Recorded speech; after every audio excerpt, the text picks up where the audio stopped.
فأعوذ بالله من الشيطان الرجيم. بسم الله الرحمن الرحيم.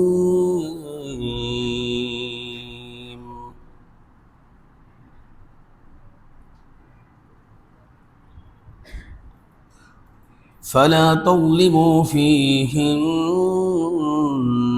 أنفسكم وقال الله تعالى وسارعوا إلى مغفرة من ربكم وجنة عرضها السماوات والأرض أعدت للمتقين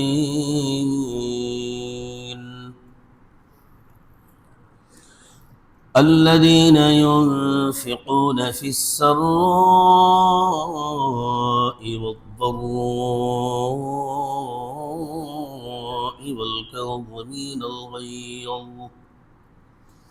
والكاظمين الغيظ والعافين عن الناس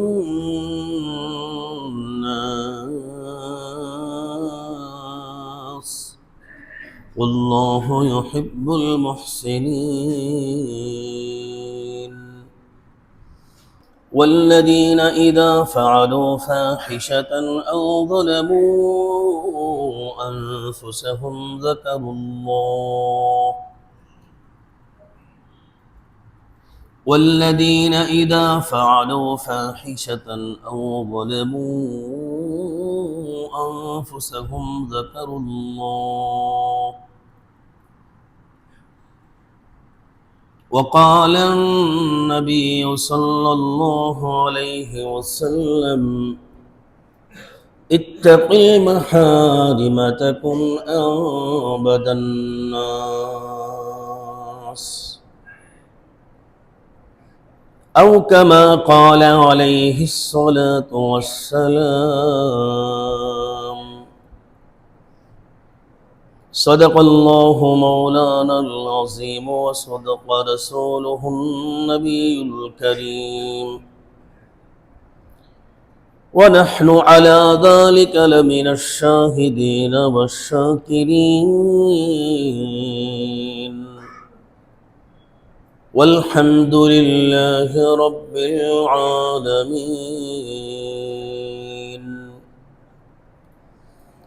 اللهم صل على محمد وعلى آل محمد كما صليت على إبراهيم وعلى آل إبراهيم إنك حميد مجيد.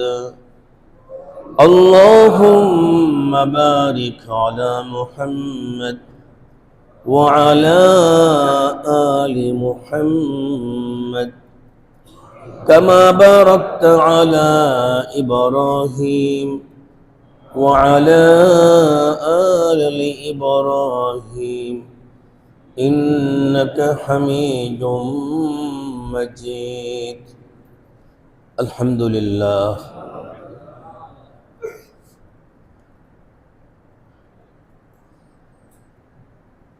আল্লাহ তাআলার দরবারে অসংখ্য গণিত শুকর আদায় করছি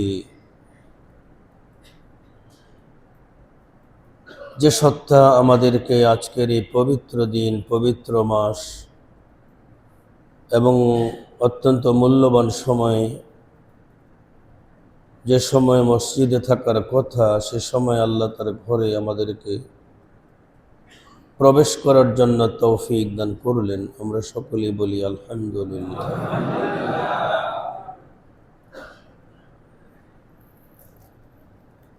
একটা হলো মসজিদের গেট আর একটা হলো রহমতের গেট। কটা গেট? একটা হলো মসজিদের গেট আর একটা সব পাখা চলতে হবে, তাহলে তো খালি তেলাওয়াত করবো পুরো টাইম, কথা বলে লাভ নাই, কথা বোঝা যায় না।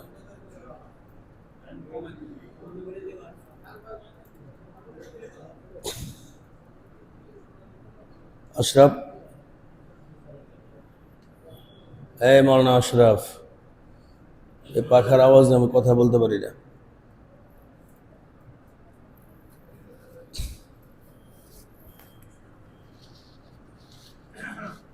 এই দুটো গেটের মধ্যে একটা খোলে মসজিদের স্টাফ আর একটা খোলে আল্লাহ। কটা গেট?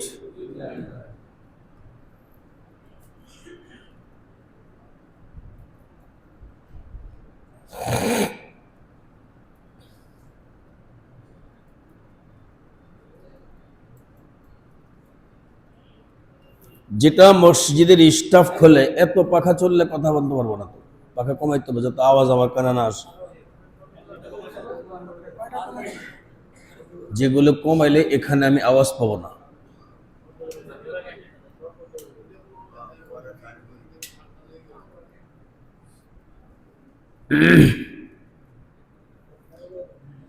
তাহলে একটা হলো মসজিদের স্টাফ,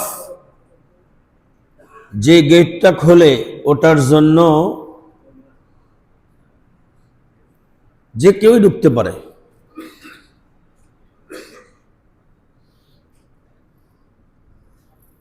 এমনকি আশ্চর্য সংবাদ হলো,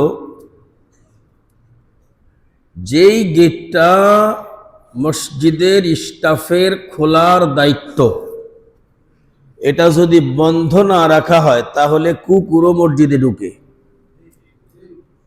নাকি ঢুকে না? ঢুকে তো নাকি? আরেকটা গেট আছে, ওটা দিয়ে কুকুর ঢুকবে তো দূরের কথা, যে কোনো মানুষও ঢুকতে পারবে না।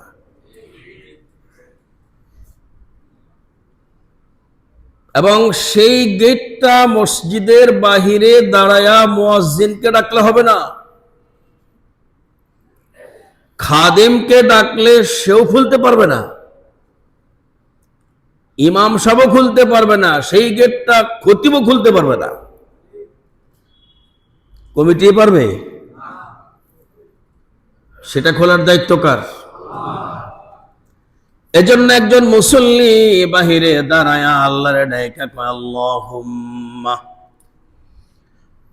খাদেম নয়, মুয়াজ্জিন নয়, ইমাম নয়, খতিব নয়, কমিটির কোন সদস্য নয়, মাবুদ এমন একটা গেট এই ঘরের ভিতরে আপনারা রেখে দিয়েছেন, ওই গেটটা আপনি খুলতে হবে। ইফতাহলি, আপনি আমার জন্য খুলে দেন। ওই গেটটা হলো আবওয়াবা রাহমাতিকা, আপনার রহমতের গেট।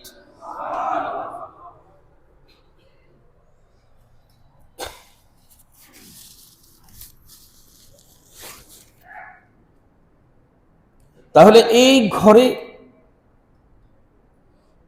ঢোকার জন্য দুই ধরনের অবস্থা, একটা হলো সাধারণ, আরেকটা হলো বিশেষ। আল্লাহ যার জন্য খুলে দেয়, এই ঘরে ঢোকার পরে ওই পারে শুধুমাত্র আল্লাহর নিয়ম কানুন মাইলা চলতে,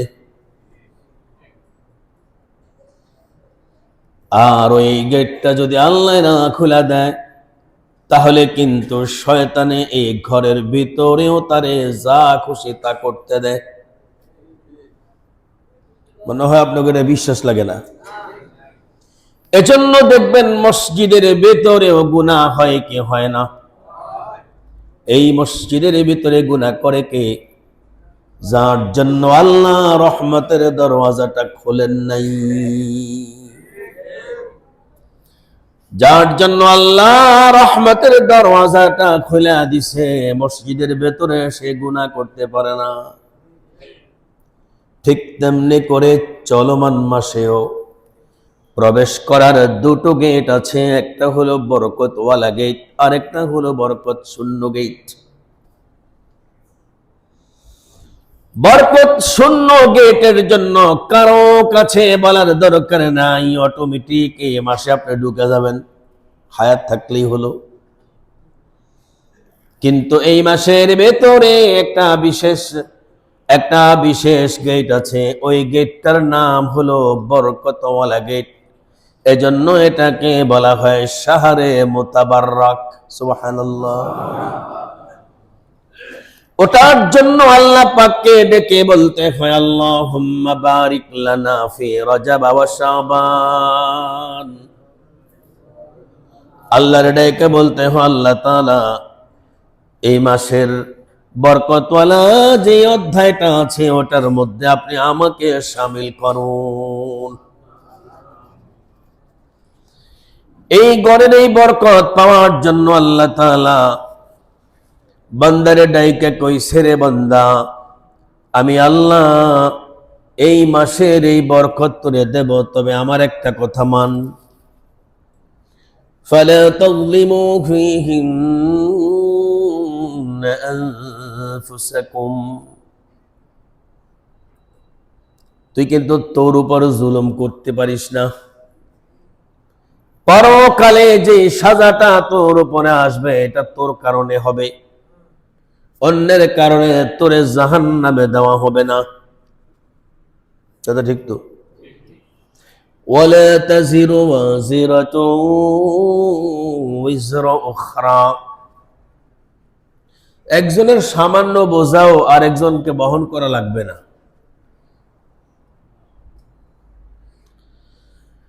তাহলে আমরা আজকে কি আলোচনা করব? আমরা আজকে আলোচনা করব ওই যে রজব মাস থেকে দোয়া করতেছি, আল্লাহ আমাকে বরকতের দরজা খুলে দাও। আবার আল্লাহ ডাইকা বলছেন যে তুমি তোমার উপরে জুলুম করো না। কইছেন আল্লাহ,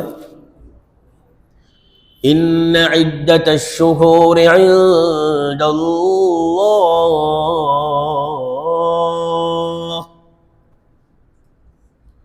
عند الله 12 شهرا في كتاب الله يوم خلق السماوات والأرض منها 4 حرم ذلك الدين القيم فلا تظلموا فيهن أنفسكم। এই নিয়ম আমরা আলোচনা করে এসেছি যে যখন রজব মাস চলে এসছে আমাদের প্রথম দায়িত্ব হলো আর নিজের নফসের উপর আর জুলুম দেব না। তো আমরা যদি গুনাহ করি আর আমাদের এই গুনাহগুলো এক তো আল্লাহ দেখেন নাকি দেখে না, আরেকটা হলো ফেরেশতা রেকর্ড করে, আরেকটা হলো যেই জায়গায় গুনাহ করি জায়গাটা সাক্ষী বানায় বই না থাকে। কয় জায়গা? গুনাহের সাক্ষী স্বয়ং আল্লাহ, গুনাহের সাক্ষী ফেরেশতার রেকর্ড, গুনাহের সাক্ষী যেই জায়গা আমরা গুনাহ করি ওই জায়গাটা। এই তিনটা জায়গার মধ্যে আল্লাহ তার নিজেরটা তিনি যে সাক্ষী, তিনি দয়ার সাগরে তিনি ক্ষমা করে দিতে পারেন। কিন্তু ফেরেশতা যে রেকর্ডটাকে আল্লাহ পাকের কাছে জমা করে আল্লাহ তাআলা সেটাকে সময়ে সময়ে মাফ করেন। যেমন আল্লাহ তাআলা অফার দিছে রজব মাস আর শাবান মাস, এই দুটা মাসের ভেতরে আমার বান্দারে আমি ডেকে কইছি তোমরা যদি তোমাদের উপরে গুনাহ না করো। শাবান মাসে আল্লাহর পয়গম্বরকে সাহাবায়ে কেরাম জিজ্ঞেস করছেন, ওগো আল্লাহর রাসূল আপনি এই মাসে এত রোজা রাখেন কেন? নবীজি বলতেছেন এই মাসে এজন্য রোজা রাখি ওয়া ইন্নাল আ'মালা তু'রাজু ইলাল্লাহ। সুবহানাল্লাহ। পুরা বছরের সবগুলো আমল বার্ষিক পদ্ধতিতে যেই মাসে উপরে যায় সেটার নাম শাবান। আর আমি পয়গম্বর ওয়া ইন্নী উহিব্বু আমি পছন্দ করি আলদা আরজি আমালি ওয়া আনা সায়েম, আমি পছন্দ করি যে সময় আমার আমলটা আল্লাহর কাছে যায় সে অবস্থায় যেন আমি রোজাদার। সুবহানাল্লাহ। মালিক গার্মেন্টসে খুব বেশি আসে না, ম্যানেজারে রিপোর্ট করে, এটা ভালো করে, এটা খারাপ করে, এই শ্রমিকটা ভালো, এই শ্রমিকটা খারাপ। হঠাৎ একদিন মালিকে গার্মেন্টসে ঢুকে দেখছে যে ম্যানেজারে যারা ভালো করতেছে ওটা আজকে কাজ করতেছে না, আর যারা খারাপ করতেছে ওরা খুব পরিশ্রম করে কাজ করতেছে। তখন মালিক চিন্তা করবে কি, মনে হয় ম্যানেজারের লগে এর লগে কোনো ঝামেলা আছে, আর ওইটার লগে মনে হয় কোনো লিয়াজও আছে। এজন্য যেটা কাজ করে না সেটার রিপোর্ট দেয় ভালো, আর যেটা কাজ করতেছে এটার রিপোর্ট দেয় খারাপ। জামালা পড়তেছে কে? এখন তো ম্যানেজারই জামালা পড়তেছে। এই জন্য যেই সময় মালিকের কাছে ফেরেশতা তার আমলনামা রেকর্ডটা জমা দেবেন, সারা বছরের জমা যখন দেবেন, এই সময় আমি আর আপনি যদি কাজে লাগা থাকি, আল্লাহর পছন্দের কাজগুলো করি আর অপছন্দের কাজগুলো যদি ছেড়ে দিই, তাহলে মালিকের কাছে আমার এই রেকর্ডটা যাবে আমি আসলে খুব ভালো আমলি। সুবহানাল্লাহ। এজন্য এই মাসে আগেরকার মুসলমানরা অনেক বেশি ইবাদত করতেন। আমাদের এই সময় করে, তবে সেটার জন্য হইলো ওই যে শবে বরাতের রাত, ঠিক না? এক রাত, শুধুমাত্র একটা রাত, যত লাগে নফল নামাজ, যত লাগে কোরআন তেলাওয়াত, যত লাগে তাসবিহ, এক রাত। এক রাত সারা রাতে ইবাদত করতে করতে করতে করতে যখন আজান হয় তখন আসতে শরীরটা ছেড়ে দেয়। তো এই অনেকের দেখা যায় মসজিদের ভিতরেই এক কোনায় ওই যে হেলান দিয়ে বসে তাসবিহ পড়তেছে, এই অবস্থা আজানও হয়েছে, নামাজও হয়ে গেছে, সূর্য উঠে গেছে। হয়নি এমন? আচ্ছা বলুন তো দেখি, এমন 2000 রাতের নফল ইবাদত এক পাল্লা, আর এক ওয়াক্ত ফজরের নামাজ আর এক পাল্লা, কোনটার ওজন বেশি?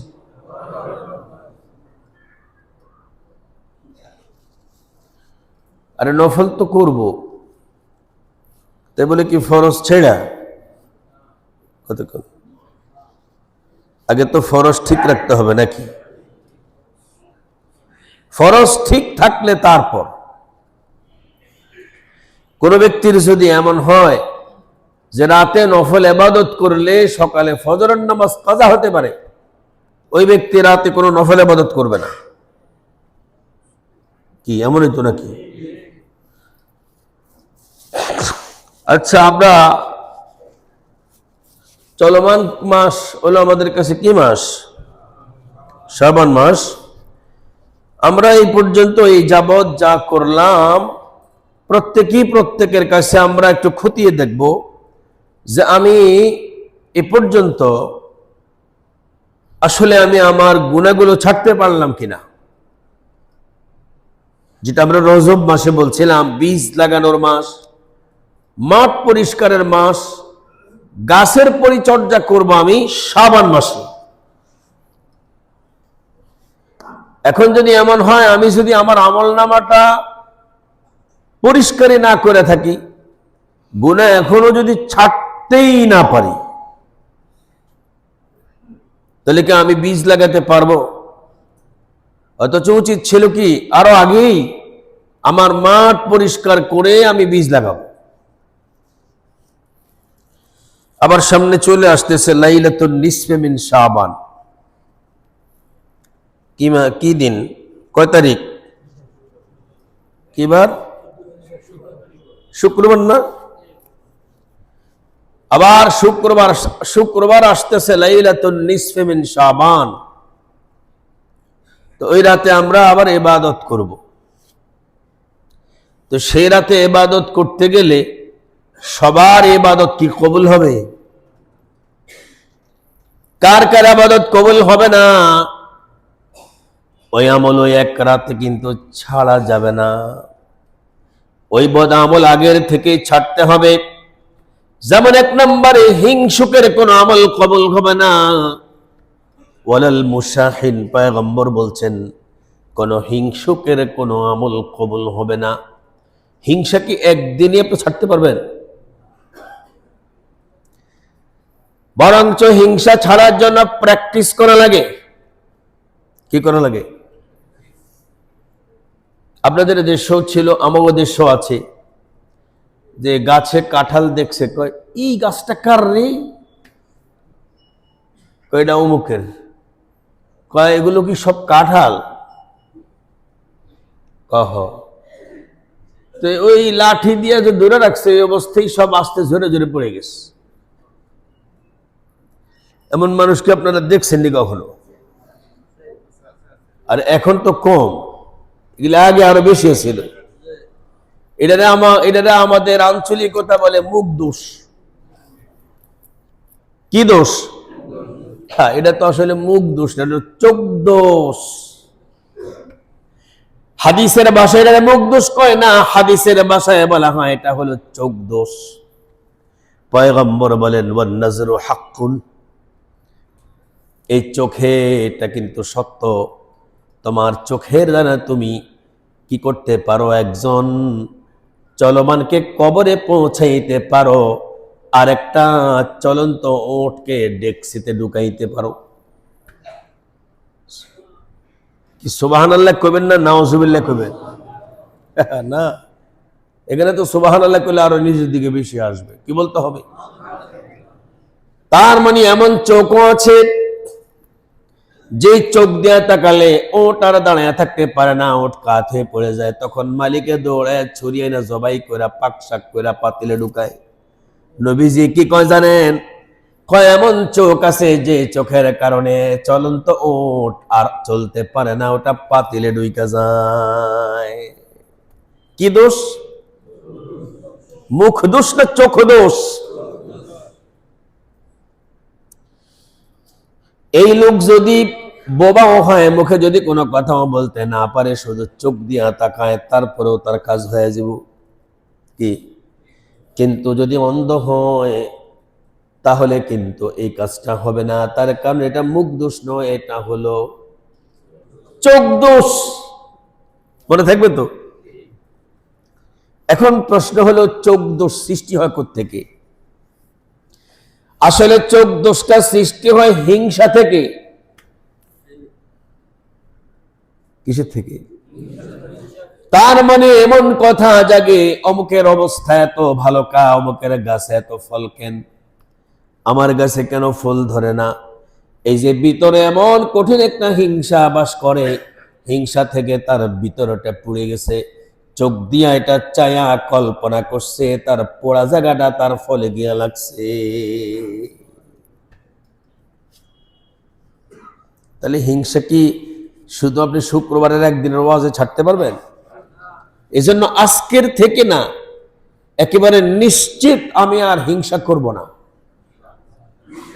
এখন হিংসা যে আমি করব না, কার কোন জায়গায় হিংসা আছে এটা তো আমি জানি না। আমারটা আপনি জানেন না, আপনারটা আমি জানি না। কথা ঠিক তো? আমার ছেলে পড়তে দিলাম, ভাইয়ের ছেলেও পড়তে দিলাম, ভাইয়েরটা ডাক্তার হয়ে বাইর হইলো আর আমারটা হতে পারলো না। তাহলে আমারটা কেন হতে পারলো না, ভাইয়েরটা কেন হলো? এই যে মনের একটা কষ্ট, এটা হিংসার কারণে।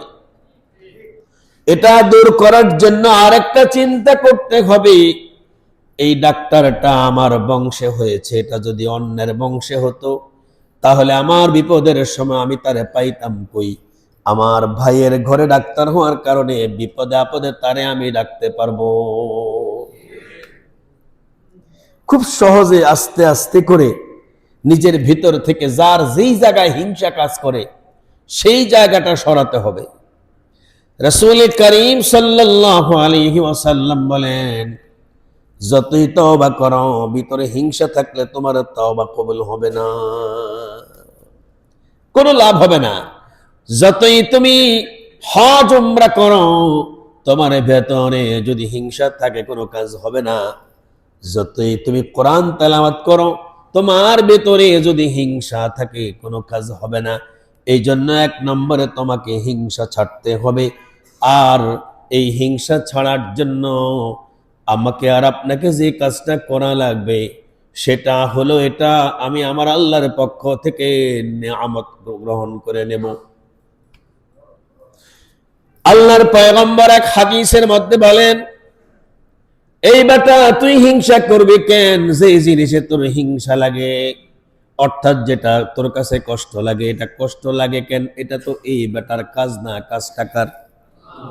তার মানে আল্লাহ তাআলার রেজা, আল্লাহর কাজার মধ্যে তুই রেজা করতে পারলি না, আল্লাহর সিদ্ধান্তের উপরে তুই সন্তুষ্ট হতে পারলি না, আল্লাহর তাআলার এই জায়গার মধ্যে তুই অস্বীকার করে তুই কিন্তু কুফরির খাতায় নাম লেখায়া দিলি।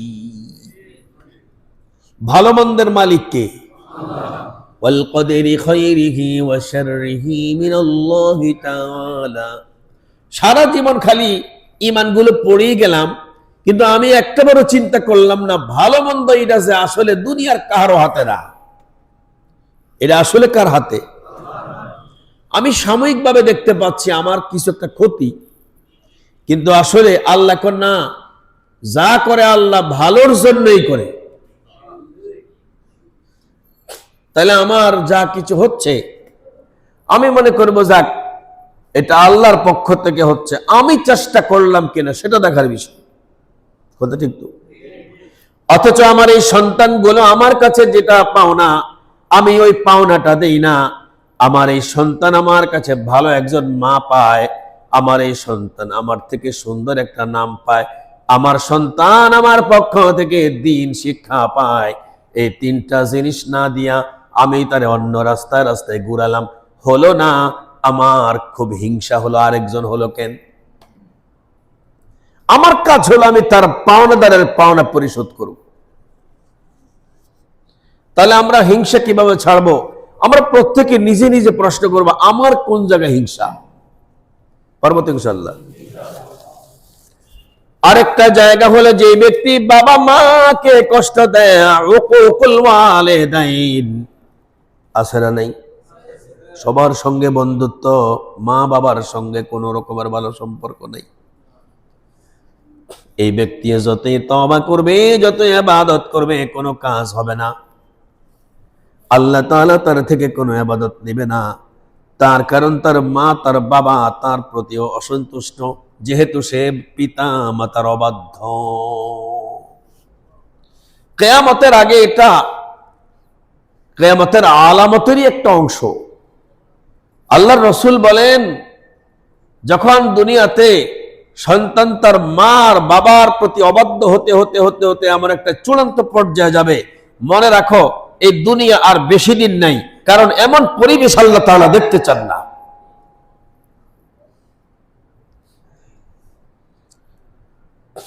যে আপনার কিছু লাগে না, মা না বাবা না, অন্য কোনো আত্মীয়, আপনি তাকে বাদ দিলে সে কতটুকুন কষ্ট পাবে। আরেকজন মা, আরেকজন বাবা, আপনি এদেরকে বাদ দিলে এরা কতটুকুন কষ্ট পাবে। যে বাবা হয় নাই, মা হয় নাই, সে কোনোদিন বুঝবে না। যেদিন ও বাবা হবে, মা হবে, সেদিন সে বুঝবে একটা সন্তানকে সে কেন কাছে পেতে চায় এবং সন্তানকে সে কেন শাসন করতে চায়, সন্তানকে সে কেন ভালো বানাতে চায়। এটা ওদিন তার বুঝে আসবে। আসলে নিজের চাইতেও বাবা আর মা সন্তানকে নিঃস্বার্থ ভাবে ভালোবাসে, কোনো স্বার্থ নাই। আল্লাহ বান্দার থেকে কোনো স্বার্থ চান না, এর পরপরই বাবা আর মা কোনো সন্তানের কাছে স্বার্থ চান না। দিলের মহব্বত থেকেই বাবা আর মা সন্তানকে সবকিছু দিয়ে থাকে। কথা ঠিক তো? সেই সন্তান যদি বাবা আর মায়ের অবাধ্য হয়, তওবা কি?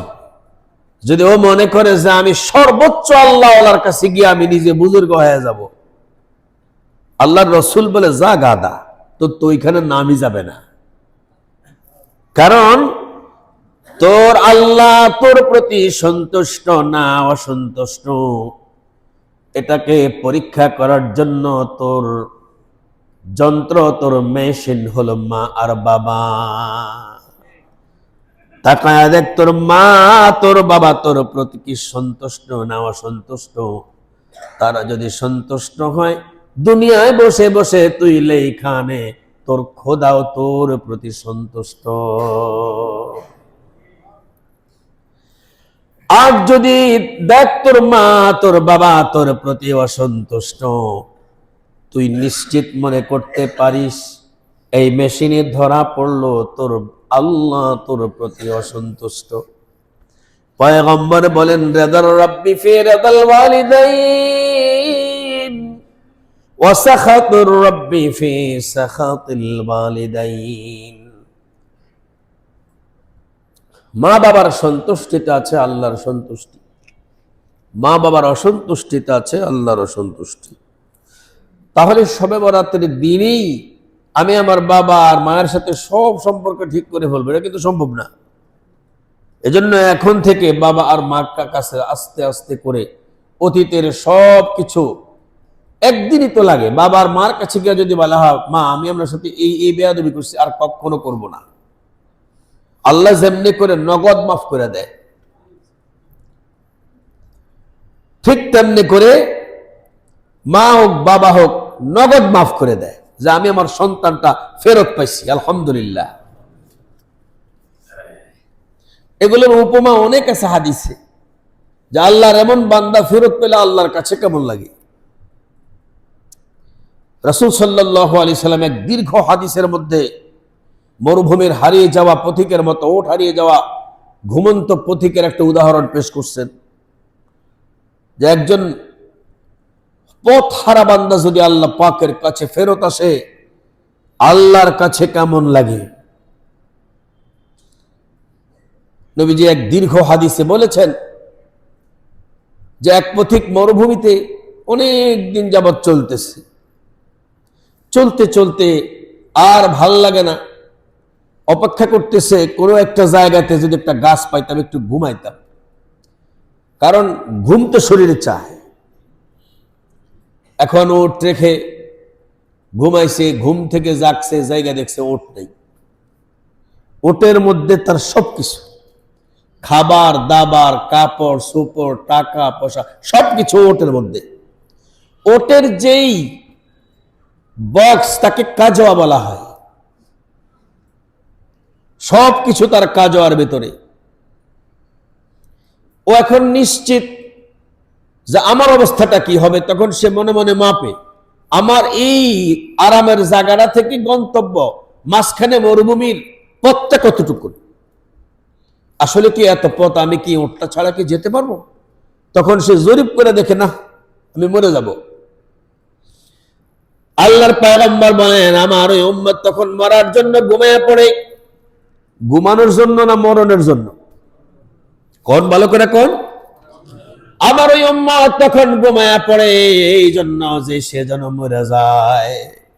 আল্লাহর কাছে দোয়া করে, আল্লাহ পাক চলতে গিয়ে মরতে গেলে আমার অনেক কষ্ট হবে, আপনি দয়া করে আমাকে ঘুমের মধ্যে মরণটা দিয়ে দেন। তো আল্লাহ কি করে? ওর মরণ দেয় না। আল্লাহ কি শব্দ কবুল করে? আল্লাহ যদি শব্দ কবুল করতো, আমি আর আপনি কবরে যেতাম না, ঠিক না? আল্লাহ কর না, আমি জানি তোরা কেমন। কি কর আল্লাহ? ওয়াকানাল ইনসানু আজুলা, তোরা হলি খুব নগদ নগদ খাওয়ান পার্টি। আমি আল্লাহ তো তোকে মতো তো নগদ না, আমি বুঝ যে তোকে শব্দ কবুল করি। যে নগদ নগদ আল্লাহ ঠাড়া ফালা, বোর লেগা বদ্ধ করে, পোলাপনের লেগা করে, আবার নিজের লেগাও করে। আল্লাহ কয় না, এটা বুঝে নাই।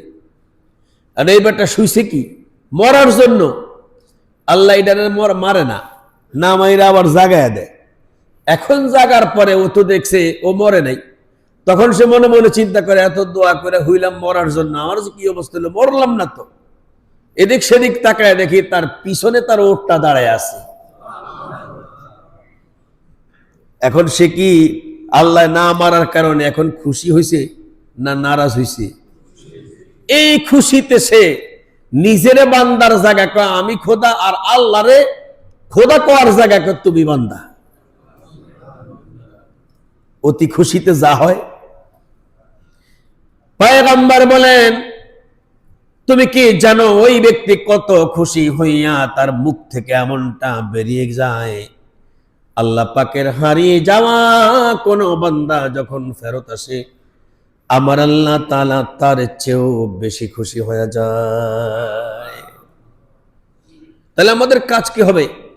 আমরা যে কটা জায়গা আমাদের ত্রুটি আছে এই কটা জায়গা ঠিক করে নেব ইনশাআল্লাহ।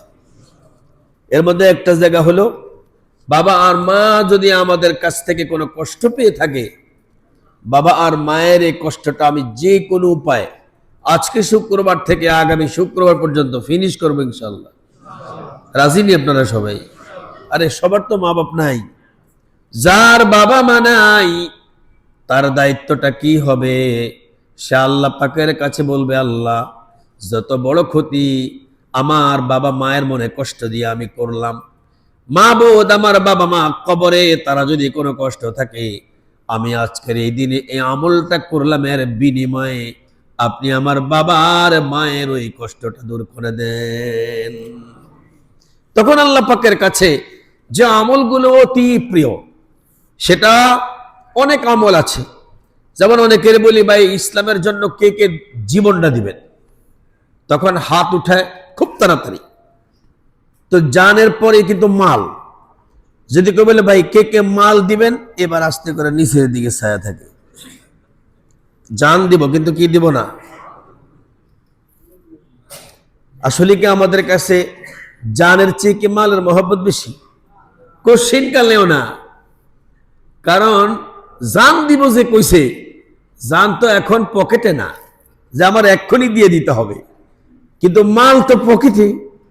এটা দিতে করলে তো এক্ষুনি দেওয়ার লাগবে। কথা কোন না? সব জায়গায় নগদ হলেও এই জায়গার নগদ পছন্দ না।